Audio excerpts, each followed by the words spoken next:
Good evening and welcome to the Chrissy B Show. Today we're going to be speaking all about scams. Have you ever been scammed? Have you ever been swindled? What actually happened? So we're going to be discussing this today, and we're going to be showing you some videos, and we have an expert with us today as well who's going to be teaching us about what to look out for, how to be safe online. And we've got a couple of really interesting videos because you're going to hear from a criminal who would be telling us what he does and what he used to do, because he's now in jail, what he used to do to try and get people's money off them. And also we're going to be showing something else that's going to make your mouth drop open. But first of all, I'd like to introduce our guest for tonight. That's Justin Basini. And can you tell the viewers what you do? Sure. I set up a company a couple of years ago. So I've been a marketer all my life. And I set up a company a couple of years ago that helps people to protect their information and to be aware about how they can protect themselves on Facebook, stop scams, and just generally be more aware about what they're doing. Company's called I Allow. I Allow. Right, okay. And how long has that been running?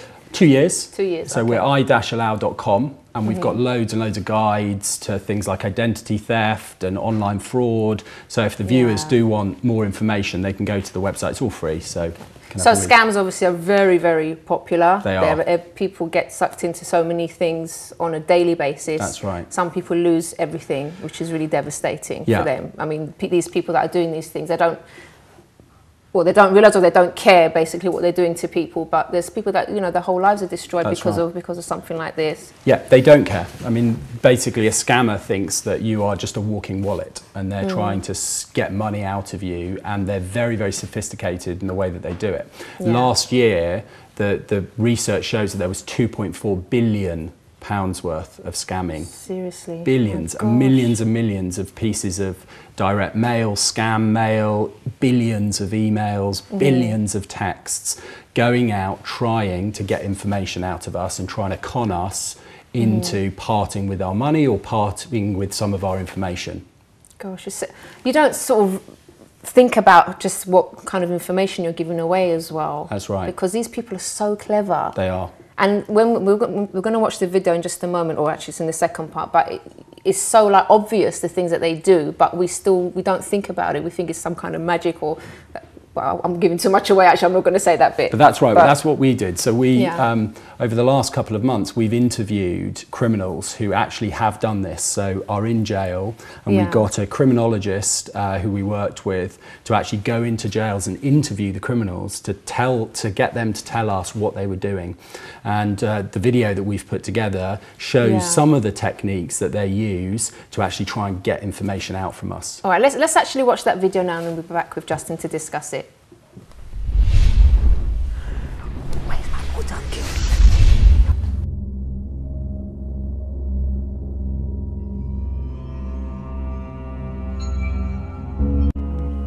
Any site really that's got a load of people's personal information on it.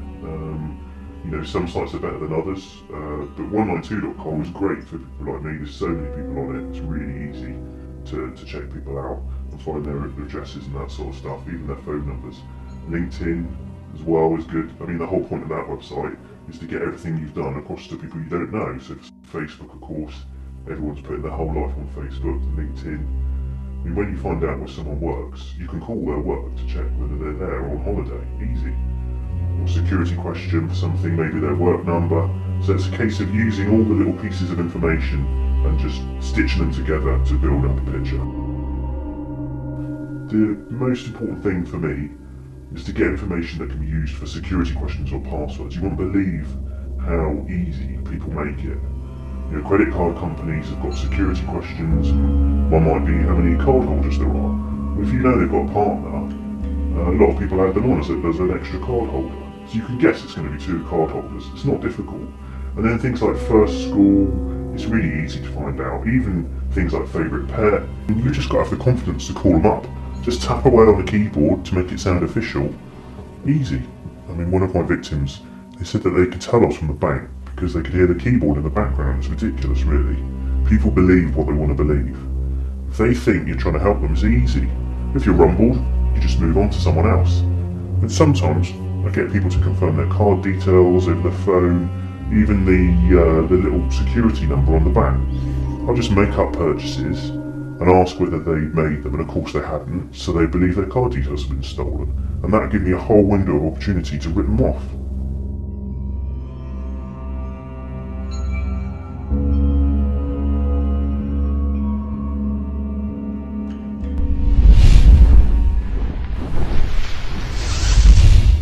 Oh my gosh.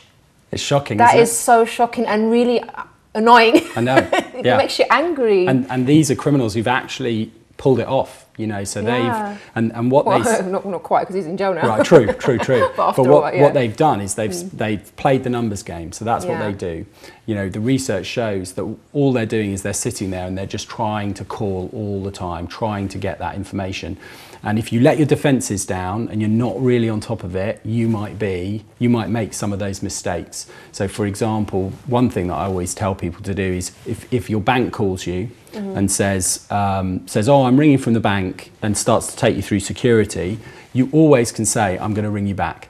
Tell me the department you're from and I'll ring you back.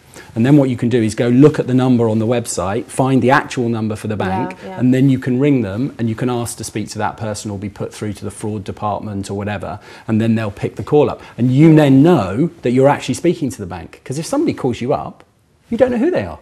It's true. They could be just using little pieces of information to win your trust and try and get you to reveal 2 or 3 pieces of information. Sometimes it's worth taking, because I can imagine if someone gets a phone call and some people don't want to ring back, because they're going to probably have to pay for the call, and secondly because it's inconvenient, they're going to have to find the number, call back, so they don't bother most people won't maybe bother doing that, and they'll just think, oh, it's genuine, let me just give the information. But then you're going to waste a lot more time afterwards trying to sort out the mess that you get yourself into. Exactly right. The thing that he said in that video that was really striking to me was that people believe what they want to believe, right? And so if you hear that keyboard in the background or you hear chatting, you think, oh, it must be a call centre. And they play on those perceptions to get you to reveal.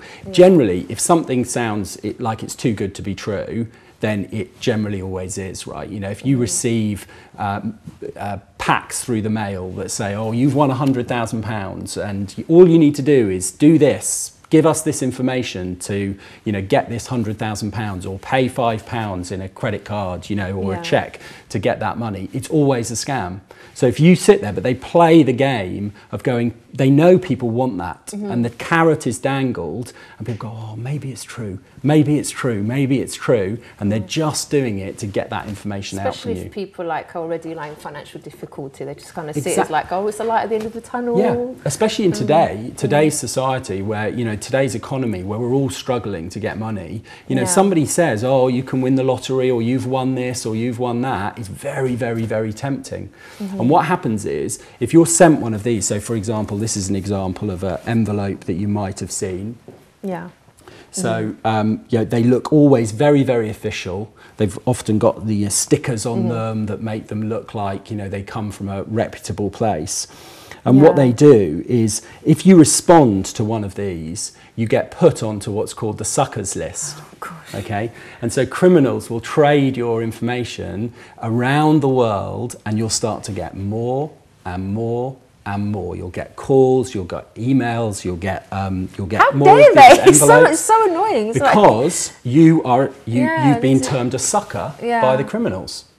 And so you don't want to respond to any of it. You know, you've got to be very, very careful. And especially in, you know, where today's world, where we're putting more and more information online, it allows criminals, it allows identity fraudsters to just make connections, as that criminal was saying, that can win your trust when they're calling you. And they're very, you know, they're con merchants, right? They're very confident. So they call up and they will bluff you. And you've got to be really on your guard, because unfortunately, if you let your guard down, you could release some information, and then they can start to really play with your life. All right, Justin, we've just got a caller as well. Good evening. Oh, hello, hi. Hi. Hi. Hi. You had a question? Well, it's not really a question. I just wanted to share my experience, because I've actually been scammed through my bank account. Right. And I really do. I was watching that video with the criminal, and he was, you know, absolutely right. You've got to be careful what you give away, because a lot of people put information on Facebook, for example, which you can match up with passwords. And I had my bank account raided, Really? Gosh. Yeah, but, you know, to be honest, it's not such a big deal because the banks give your money back. I'm sorry, I know I shouldn't really be saying this, but the next day they gave me my money back. Okay. And also, I might not, maybe I shouldn't be saying this either, but I'm very careful. So I take my hat off to them. I don't know how they do it, but they're brilliant because I shred everything. I don't put too much information on Facebook. Yeah. I don't know how they get to this information. I would love to know because I haven't actually found an answer. Justin, do you know how would they get information? So if someone is that careful and they're not actually putting that much, but they don't need much on, well, we're going to talk more about Facebook later, but they don't need much on Facebook, do they, They don't need much, and, you know, it sounds like the caller is taking quite a lot of the steps. I didn't ask your name, by the way, sorry. My name's Fran. Fran, okay. It sounds like Fran's taking some sensible steps, but a lot of people, you know, if you look at the top 10 most popular passwords, the most popular passwords are still things like password, password 123, let me in, you know, these very, very, very simple passwords. Yeah. And of course, because we all struggle to remember passwords, we generally have one password or one or two passwords that we use across all these different sites. And what criminals do now is they have quite sophisticated technology where what they'll do is they'll do attacks on different sites. So they'll try different email addresses, for example, because we all log in with our email address, and then they'll try different passwords. Right? And of course, if they crack one of those passwords, then they'll start to go to your email, then they'll start to go to all the different other sites that you might be registered with, and then suddenly they're starting to get more and more information about you. So just setting strong passwords, and my advice, because I always find it really difficult to memorize passwords as well, is use phrases, you know, things like, you know, I want an ice cream. Yeah, I want an ice cream, or my cat is a ginger Tom, or, you know, my dog is a Doberman. These sort of things. And because phrases are much easier to remember, they're quite long as well. And what you can do is you could say, so, you know, my cat is a ginger Tom. What you could do is you could start to make all the I's ones. And then you can actually start to remember longer phrases that can make it more difficult for people to compromise. Well, I'm glad you got your money back, Fran, no? But that was really good. Thank you ever so much. All right, it's thanks really for your call. Thank you. Thank you, bye. Bye. So if you want to give your opinion, if you've been scammed and you want to call in as well, you can call us on 020 7686 6300. Now, Justin, what about text messages as well? Because I've been getting these PPI text messages lately, and it's really annoying. And sometimes I don't know whether to kind of reply back and say stop, or I'm wondering if that's going to just open the doors for like more to come in. So always a scam. Never, ever go back to them.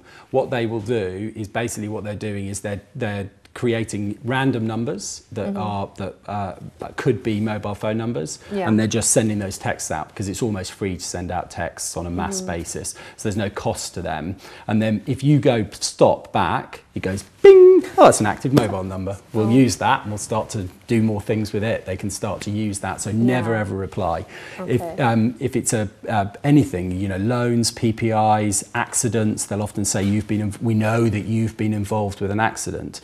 Now, most of us are sitting there going, well, I haven't been involved with an accident. That's a load of old rubbish, right? But if they're sending it to 1 million people, you never know. One person might have been involved with an accident. Oh, they know. Oh, they can help me. Bang, immediately they're in. And so they play this numbers game of mass texting so that you hopefully, you know, what they're hoping is that 1 or 2 people will reply, and if they do that enough, they start to build up a picture. So you should never ever reply. Just delete them. Is that the same with the emails as well?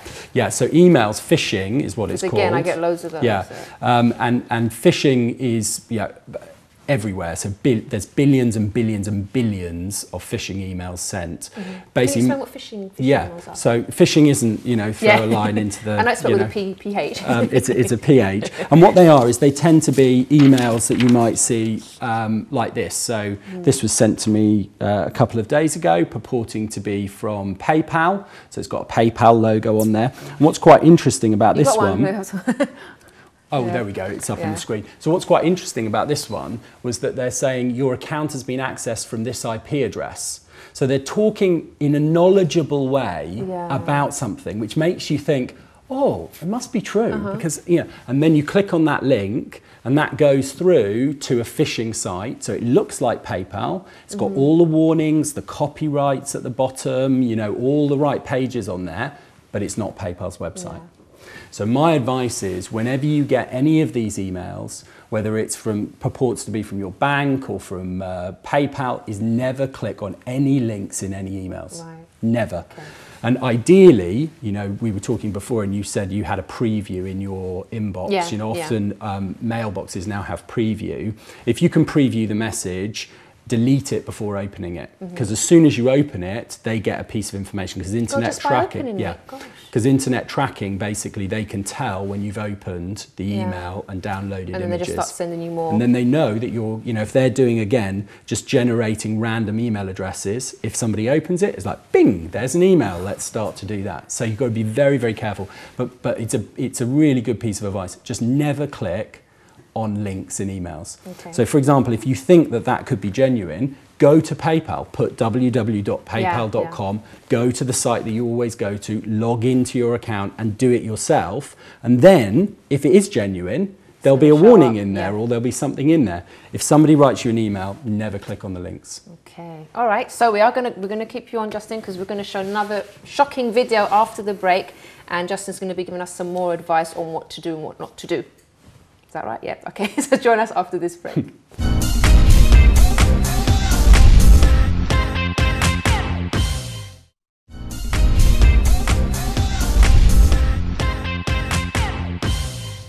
Welcome back to the Chrissy B Show, where we're speaking all about scams. And guys, you really can't afford to miss the show. Keep watching and tweet all your friends and family to watch, because what we're speaking about here, everyone should know about, right, Justin? That's really important. Right. Yeah, it is. All right, so let's talk a bit about unsubscribing from emails. How would you go about doing that? Because sometimes it makes things worse. Yeah, it does. So basically the general advice is if it's a company that you've signed up to, so it's a company that's emailing you because maybe you've bought something from Amazon or Argos or whatever, then you're generally okay to click the unsubscribe button and they will stop. But if you're ever in any doubt, so an email that only has one image, one graphic on it or something, looks a bit dodgy, there are spelling mistakes in it, and they have an unsubscribe, you should never click on those, because what happens is that basically confirms to the scammers that that's a live email address. So that's something that most people would probably do, because they don't want to keep getting junk emails to their inbox all the time, because you get so many already. That's right. But it's just, you just do it without thinking sometimes. That's right, and that's the trouble. If you do it without thinking, unfortunately you can open yourself up to more of these things and open yourself up to fraud and that sort of thing. So you do have to think about these things. Okay. Well, we have another video, Justin, don't you, that you brought along for us as well. This one is a shocking one. So take a look at this, and then we're back to talk about it.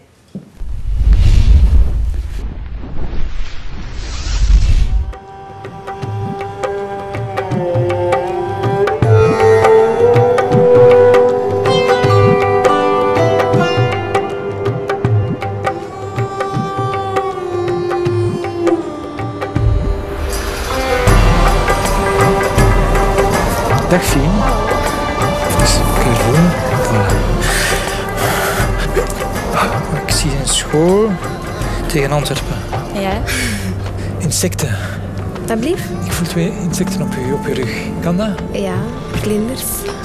Slovenie? Sorry. Een moto. Oranje. Pats erop. Zenit. Oui, bien. Je hebt een vriendin. Julie de... Ja. Een boeiend liefdesleven.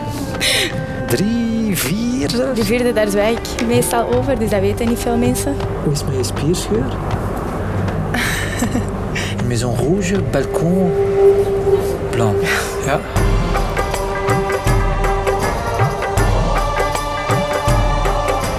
Ik zie geld, ik zie transacties, maar kent je rekeningnummer van buiten? Ik denk dat ik het wel weet. Die staat wel negatief op je bankrekening. Ja? 9-7. Last month, you spent €200 on alcohol. Vorige maand €300 aan kleding gespendeerd. 8. Ja. 5. Voor een huis dat van eigenaar gaat veranderen. €795.000. Ja, maar eigenlijk 41. Ja. Is dat juist? Ja, dat is juist.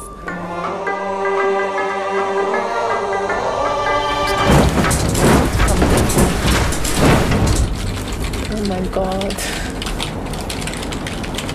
Oh nee. Ah, dat is, ik weet niet hoe eng.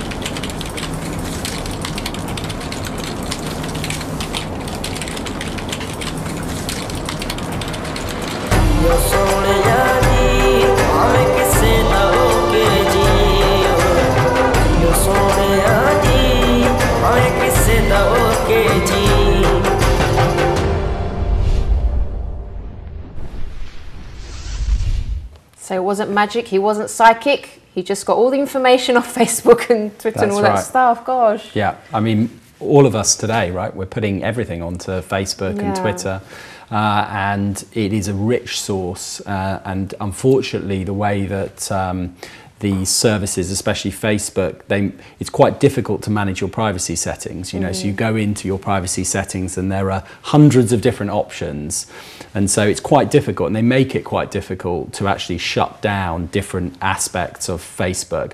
I mean, loads and loads of people that we've talked to in our research, when you show them what their public profile looks like off Facebook, they're amazed because they think that they're so much more locked down than they actually are. And when Facebook went to timeline, for example, which was the big change they made about a year ago, they reset all privacy settings. So privacy settings became very different at that stage. And so people who thought that they were very locked down actually aren't anymore. So it's really worth going in and just having a look at all the different settings that are on there, because if you are letting that information out, it can, in certain circumstances, you know, criminals can take it, they can put it all together, and they can start to win your trust through it. You know, so we talked about passwords. One of the most popular passwords is pets' names or first school or something like that. Now, if you have an open Facebook profile or you're sharing, what often happens is you put that up. You know, I went to my old school today, or, you know, my little dog this or that or whatever, and then they've got that piece of information. And of course, if you're a scammer, what you're doing is you're playing a numbers game. So you're making calls all the time, and the question that you'll be asked, let's say when you ring the bank, is first school, and you'll go there.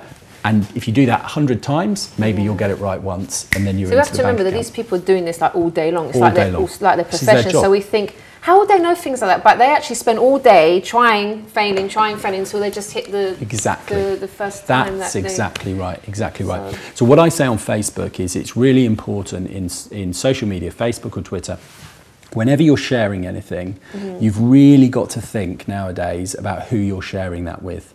So when you're posting a photo through your iPad or your iPhone or on a computer, you'll always have that little thing that says, who do you want to share it with? And you've got to be very, very careful that you pay attention to that. Because if you don't pay attention to it, you could be releasing all this stuff out to your friends of friends and to wider. And so you've got to be really careful of that. So you've got to lock it down. Sort of innocent things that, oh, I'm going to be on holiday for 2 weeks, I can't wait for my holiday. You've just told basically burglars that you're not going to be at home as well. That's right. So even little things like that you think you won't actually want to share it with people. You want people to know that you're going on holiday, you're going somewhere exotic, but something like that they could just take and use against you as well. That's right. And we know, you know, when we've talked to criminals that if they are trying to target an area, they will start to build up an information profile on people, as we saw on the video, starting to put all that information together, because then it makes it easier for them to do what they want to do, whether that's burgle your house or rip off your identity or try and take a mobile phone or a loan out in your name. And so you've got to be very careful to basically lock down your profile. So and make you've just got these people studying your every move and what you're doing. It's scary. That's right. Well, it's part of our age, isn't it? I mean, because we all, you know, part of Facebook and Twitter is we all sort of like to be minor celebrities and broadcasting what we're doing and having hundreds of friends. But with hundreds of friends, with hundreds of friends comes a bit of risk. And they're increasingly sophisticated. So one of the things that we were told they were doing was for example, cloning Facebook profiles. So it's very easy to get. It's very easy to get somebody's photo. And let's say they're trying to get information on a potential victim. What they'll do is they'll put in a new profile. So to set up a profile on Facebook, you need no checks whatsoever. All you need is an email address, right? So if somebody was trying to set up a profile on me, for example, they would be able to set up an email address with Gmail, for example. You know, my name plus an initial or something like that, or with another number on it, then take out a Facebook profile, be able to get my photo off the web, put that onto Facebook, and then they start to know who your friends are, so they'll look who your friends are on your real profile, and then start to ask for friend requests from your friends. And of course, if you see somebody coming into your profile, oh yeah, I know that person, I'll friend them, and suddenly they've got a link into one of your friends. And then that's how it starts to build. So they'll start to put a false profile together. How would you be aware of that though if you didn't someone didn't tell you? Or well, you've got to be. The key thing is that if you're asked for friend requests, you've got to be really careful. You know, people, even if you sort of know the person, just go to that profile and have a look, and you'll be able to see, because they're often quite thin profiles. You know, they'll only have a few friends, 1 or 2 friends, because it's started, and they won't have, you know, many photos on there, and they won't, and you'll go, that looks a bit dodgy. That sounds a bit dodgy. And then you can tell your friend, because that's the other thing that happens. If your account is hacked, often it's your friends that will tell you. So, for example, my Twitter account was hacked, and a friend of mine rang me up and said, oh, you're tweeting all these different links, you know, all these sort of marketing links. Do you really mean to do that? And of course I didn't, but unless he told me that, I wouldn't have known. So then I went in, changed my password, and it was fine. I was getting these messages saying someone's posted some really horrible things about you on Facebook, for example, and I was like, okay, I'm not going to open the email. I'm not going to. That's right. But that's your friends. That's basically an account trying to get you interested and trying to click on those links. And then, of course, what those links do is they try and get more information out of you.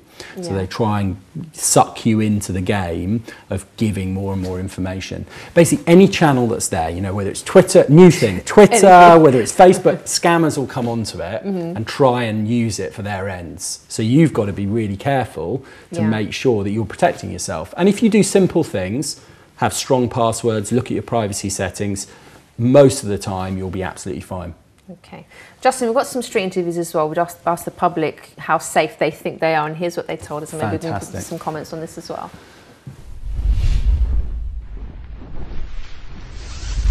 Good evening, Chrissy. I'm once again on the streets to find out public opinion about tonight's topic. In this day and age where we use the internet for just about anything, just how safe are we with our personal details online? Let's ask the public to find out. How much information of yourself do you think you reveal online? Almost everything. Because when I get bored, I tweet, so. I don't share anything like what I live or my number or anything, but I'd share probably what I'm doing and stuff like that. Too much than I should, because I put my number on and stuff, so someone could easily just like ring me up or I didn't even know. So, more than I should really. I've not got my number on, but I've got like my school, where I live. But I've not really thought about how safe it is. It highly varies depending on like who we're talking about. Say to my close friends, they can see more than other friends, like pictures, but I don't really post any other information about telephone numbers unless they ask me directly, and I can control what goes on my profile and what doesn't, so I think I'm very much in control. I think Facebook is a big one actually, where you sort of put all your personal information on there, but I do feel quite safe because you can put passwords and, you know, block people out, so if you're careful with it, then yeah. No, yes, but I'm still very careful what I do. I still don't trust it implicitly, you know. Very careful of what I do, and so far I've been lucky. I hardly put anything to do with money on the internet apart from, say, PayPal or something like that. Hopefully that's reliable. I've used it for a few years. It seems to have had one lapse so far, so I don't use telephone banking because I'm a certain age that prefers bits of paper, but stuck in the past. I have given out my number and my email address and my address quite often, whether it being Facebook or online shopping. Do I feel secure giving them? Yeah, I've received quite a lot of texts and things since I've given it out, but I still feel pretty secure. Only my name, my surname, and the date of my birthday. No, no, I do not. I can't stand it. Oh, I hate the culture of it. I think it's really dangerous. I think people have no sense of boundaries, no sense of privacy. There's this idea that you have all these friends. They're not friends. Friends are people you know, you meet, you spend time with. And there we have it. Some people have been safe in using online, and while others have not been. What about you, Chrissy? How safe are you in using the internet? Back to you in the studio. Thanks, Excel. I'm pretty safe, I think. I actually didn't have a Facebook account. Well, I had one and I closed it, and then when we started this show, I thought I better open another one. So I'm quite careful. I do put sort of personal stuff on Twitter and stuff about what I'm doing, but I don't reveal any. I don't think I reveal any information. Personal stuff. I think I'm quite careful. Thank you very much, Excel, for asking. So what did you think of the street interviews, I thought Justin? it was really, really interesting because I think what you see is there is a range of different types of views, right? Maybe some of the younger people were a bit more cavalier with their information. Like, whatever, I'll give out my number, I give out my email, my address. What was that But about? when you get a bit older, I think, and when you have kids and when you have a bit of money like that, you know, I don't do any financial stuff online. I think that's when it starts to really, you know, you've got stuff to lose then, and it becomes a bit more, sort of serious. And so I think people do look after their privacy. But the other thing which is so interesting is when you hear people, especially younger people, giving so much information online. If you don't lock those privacy settings down, what happens is search engines will categorize that information, right? And so that information will be linked to your name forever. Oh, gosh. Right? Because search engines don't change. You know, once the information is in there and it's been categorized and it's been linked to you, that's the information that will come up. So more and more you can just Think about what you put. Yeah, huge amounts of information just by putting somebody's name in, and then suddenly you get all this rich information. So again, if you're a criminal or you've got, you know, bad intent, you want to do bad things with that, it just makes it really, really easy. And if you make it easy for a criminal, you're going to go top of the list. You're going to be the set of people that they're really going to go after, the targets. That's right. Okay. And so what you've got to do is you've got to try and get out of that list. How do you do that? Just by being a little bit careful. So, you know, don't give your mobile phone number or your address on your wall. If you've done it already, maybe it's kind of quite difficult afterwards. But you can remove some information. Well, it's easy. You can change your number, of course. That's very easy. But you can remove some information. You know, you can go through Facebook and you can take it off.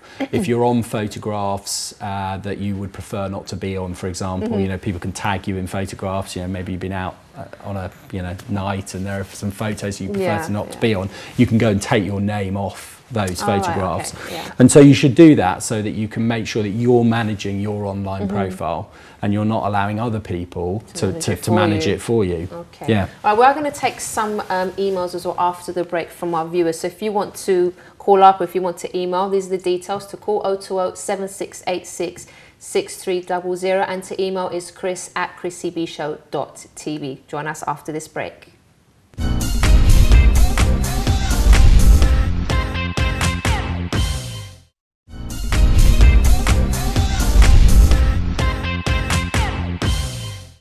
Welcome back. Now, before we continue with this really interesting subject, let's just go to our ladies at lunch section. So if you fancy somewhere nice to eat, this might be a place for you. Take a look.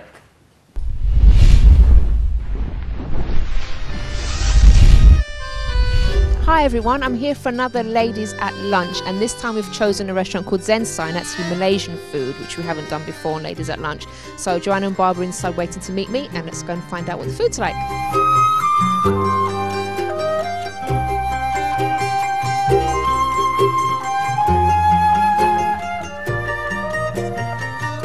I'm here with Steve, who's the owner of this restaurant, along with his lovely little daughter, right, and also his wife Zita.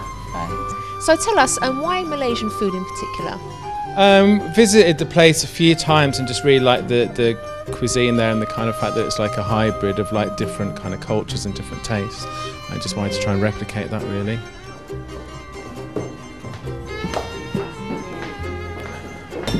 This is chicken satay with a spicy peanut dip. Okay. This is the duck spring rolls with the hoisin sauce. Wow. This is the prawn tempura. And this is a mint and onion dip for the prawn tempura. Okay, welcome. Thank you very much.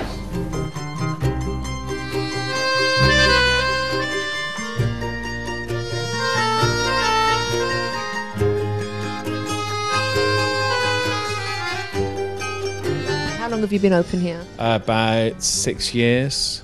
Okay, so obviously the upstairs part is the restaurant, but there's something going on downstairs as well, isn't Upstairs is restaurant. Downstairs we have a cocktail bar and a club. We've got 2 AM license, so we have like DJs playing most nights, so it gets quite lively downstairs.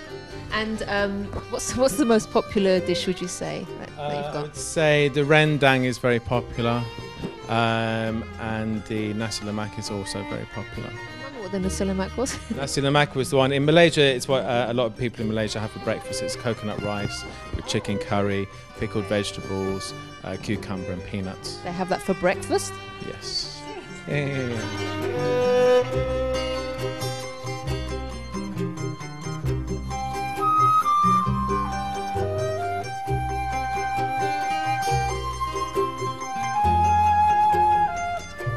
We've just enjoyed a lovely meal, and I think my favourites had to be the beef rendang and the pad thai noodles. What about Barbara? Well, that's funny you should say that, because mine is also beef rendang and pad thai, definitely. Well, because the pad thai was quite like not cooked with oil, it wasn't fried, so it felt quite healthy. And the rendang, it just, I don't know, I guess it's quite nice to have something a bit curry based. Okay, what about you, Joanna? I like the nasi lemak because there's a lot of variety on the plate. There's eggs, peanut, and also the chicken, so that's my favourite. Well, even though we're quite full, aren't we, ladies, but we've got room for dessert because there's some interesting things on here that I really want to try. So shall we order? Yes, let's order. And something that I really enjoyed as well, apart from the lovely food, were the desserts. That I can't remember what it was called. The pancake thing that I had. Yeah. Was really, really nice. Tell us about that. Yeah. It's like a pandan leaf pancake with coconut inside, and then just in some coconut milk with some tamarind. It's quite simple, but it's nice taste. And if people want more information or they want to book, what should they do? They can go to our website, which is zensidebar.com, or just drop in. Okay, so if you want more information about this lovely restaurant, do visit the website, and that's it for Ladies at Lunch for today.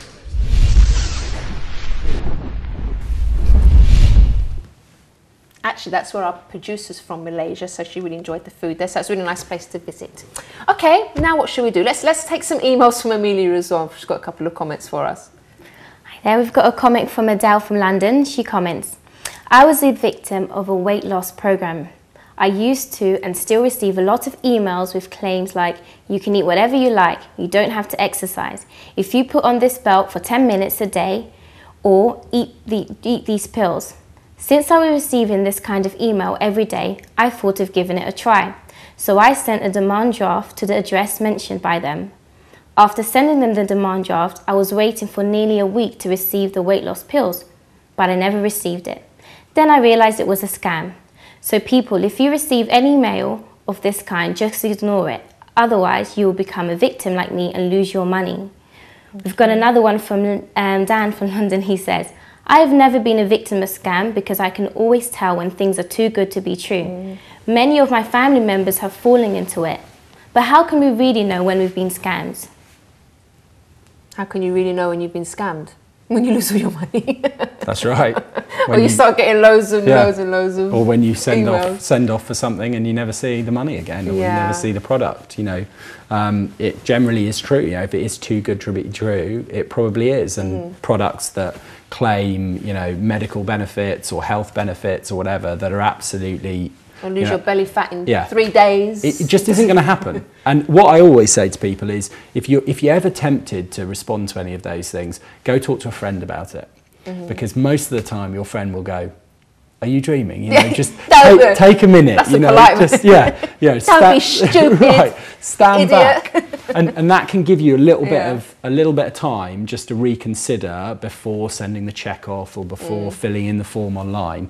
You know, if they try and rush you, you always know that's another thing that scammers do. They want to get the money out of you as quickly as possible. You just got to think, really. Just got to think. Don't go with the heart feelings or whatever. Engage the yeah. brain, right, rather than just responding. Because what they do is they spend all their time trying and testing lots of different things to get people to just respond. You know, so it can be loads and loads of emails. In the case of the email that we've just read there, you know, so over time somebody goes, oh well, maybe I'll give it a go. But I reckon if she had talked to a friend, they would have said, nah, you know, that's a scam and don't get involved. What about companies that sort of offer trials and things? Well, trials are, you know, trials are a legitimate way of getting people in. I mean, sometimes trials ask for credit cards first, and that can be, if it's a legitimate reason, it can be because they need to know who you are. And credit cards and things like that are a good way of knowing that it's a real person. But often what companies do, they will ask for your credit card details, give you a free trial, and they know that 30 days later when they're going to bill you, you've forgotten. Right, so again, you need to be a little bit smart here. You know, if you've got a diary or an iPad or an iPhone or a smartphone, just put a little thing in there saying, actually, let's go back in and cancel it if I don't want the service. And if they're a good company, they'll of course let you cancel. You might need to call up. Sometimes they allow you to sign up online and then you have to ring them to actually cancel, which is a bit naughty. But generally, if they're a good company, they'll take the call and they can and you can cancel it. But you've just got to be in control of it rather than just filling in all these forms, giving your credit card details. I always say now, because there's been so much hacking out there, I never store my credit card details with companies. You know, often they want you to store your credit card, and I always think, oh, I won't. And it's a bit of a hassle because then if I want to buy something else, I need to put it all in again. But it's worth at least I don't have to worry that if the account is hacked, they're going to get my credit card details. Okay, Justin, tell us a bit more about iAllow as well and how people can. Yeah, so iAllow we set up a couple of years ago. We're there's 10 of us working for the company now, and what we do is we help people to get back in control of their information, whether that's from identity fraud or whether they use Facebook or their reputation. Some people are so far gone, so far down the line that they don't know how to come back out. They can come to the website. So you know, if you're interested in any of this stuff, then come to the website. You can get some free tools there to help you, you know, block tracking on the internet, to analyze your Facebook account. With an Allow account, it's a pay. You get a free trial. You don't need to give a credit card. You can just try for free for 14 days, and if you think it's rubbish, you can close it. But if you like it, basically, then it's a paid-for product. And what that pays for is it pays for the protection and it pays for insurance. So we have some insurance where if you do become a victim of any of these issues that we've talked about today, you can get up to £10,000 to restore your identity. Because sometimes or banks whatever. don't always give the money back. They don't always. Can you tell us about that? Well, so because it's becoming more and more common, often what banks will do is they'll try and sort of ask you whether you've put your accounts at threat. You know, what passwords did you use, or you know, did you give your passwords to anybody? And if they can prove that, then they're much less likely to help you. Having said that, most of the time, credit card companies and banks, they're very, very good. They do give your money back, as our caller found earlier. The trouble is that it still means that we all pay more. You know, our interest rates go up, the charges go up because there's billions and billions and billions of pounds of fraud in the UK. I think I read something a few months ago that was saying that there was like £20 billion worth of fraud in the UK across everything. And we're all paying for that. You know, everything costs more because of that fraud. Gosh. Oh, so thank you so much, Justin. That's really Pleasure. fun. I would like you to help me with a little dilemma that a viewer has. Sure. It's called What Would Chrissy Do section, but let's call it What Would Chrissy and Justin Do section for now, because I'd like a man's point of view on this as well. Amelia, can you read the email, please? Dear Chrissy, I had a shady past involving fraud that I'm really not proud of, and very few people know about it. I've done time for it and came out determined to start afresh. And I have stuck to that. I have been going out with someone now for 6 months and things are getting pretty serious. I've not felt like this about anyone else, but I've not told him about my past. I'm not sure he'll understand as he thinks I'm pretty wonderful. I think he'll be shocked if he found out. You can imagine my dilemma. Do I tell him and risk losing him, or do I keep it to myself and feel really guilty about it? What would Chrissy do?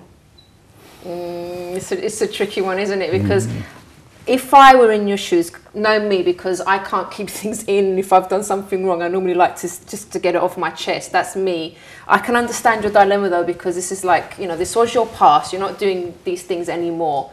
But then you found this guy finally that you think, oh, he's the one, and things are getting serious, and you really don't want to risk losing him. But I think for as I said, if it was me, I wouldn't be able to be at peace with myself if I didn't say something. I'd want my partner to know sort of my past, so that, because sometimes, you know, things come up, things come out of the woodwork, and people, maybe it's a friend that knew you from your past, and they might come and say something in front of your boyfriend. So it's really tricky. If you don't want that to happen, then maybe it's best just to spill the beans. But I think you need to be prepared for whatever reaction you're going to get as well. If he's not prepared to sort of accept you for your past as well, you know, there is a risk that you could lose him. But I don't know, just for myself, I would probably just say something and risk it.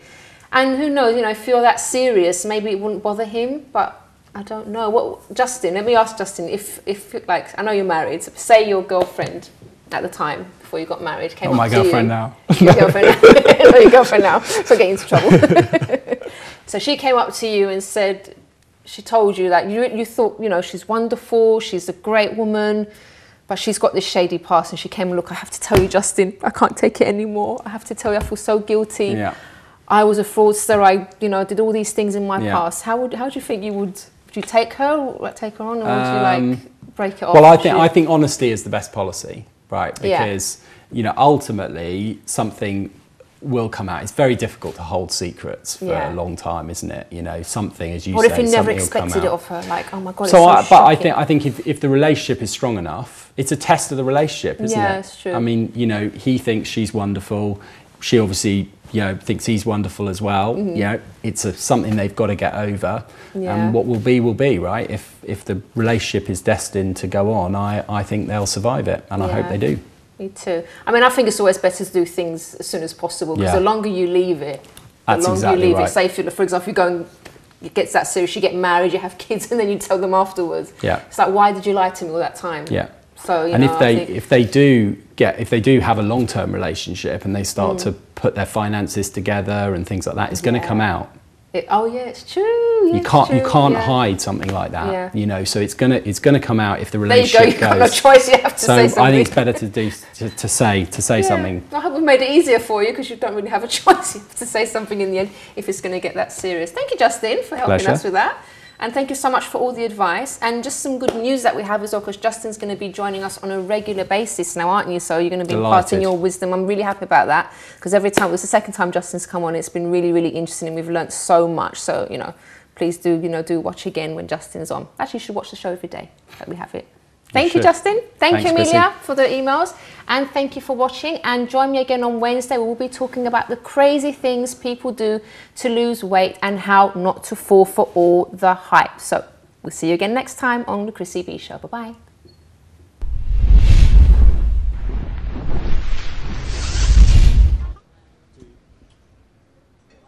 Hi, I'm here for another Ladies at Lunch, and this peanut sauce.